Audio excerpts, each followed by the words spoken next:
News. Russian scientists say the Earth may be headed for a period of global cooling, and it could last 200 to 250 years. The Voice of Russia reports that belief comes from scientists at an observatory in St. Petersburg. They say the sun is heading into a cycle where it's less active, and that will affect different aspects of the climate on Earth. Over time, that will lead to cooler than average temperatures. Joe Bastardi of Weather Bell joins us now for more. Joe, it was the coldest spring I can remember here in Virginia Beach. I am so tired of the cold. Please tell me we are not headed for global cooling.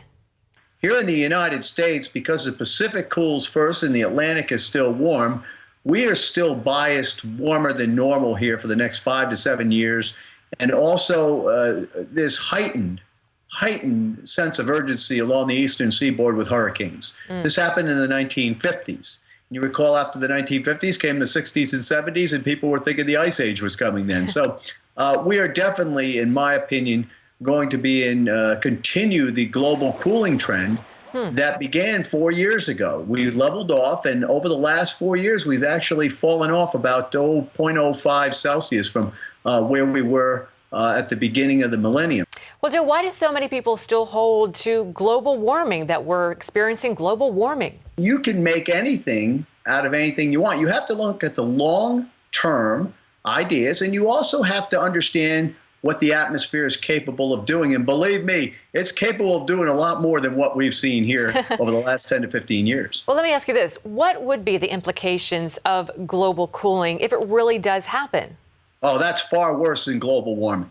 Look, the fact of the matter is things grow better when there's more carbon dioxide in the air, though I don't think carbon dioxide adds 0.4 to 0.7 degrees Celsius to the entire 33 Celsius that the greenhouse gases add, which we need for life on the planet. You got to understand, if there were no greenhouse gases, the Earth's temperature would be minus 18 Celsius. That's not a fun temperature to live at. But I think that it takes more energy to cool things. It's tougher to grow things. Look what's going on in the Central Plains, having the coldest spring ever. You can't get out there to plant your crops. So they're about to have another big snowstorm in Iowa and parts of Missouri and Minnesota. And even though it's 85, 90 degrees today, in 4 days it's going to be snowing. So the implications of colder are much worse than warmer. Think about it. More people live closer to the equator than they do to the poles. Yes, and I think they are very smart to do that. Well, I certainly hope we have the warm weather coming soon. Joe Bastardi, thanks so much for being with us. Thank you, and enjoy the weather. It's the only weather you've got. Great advice.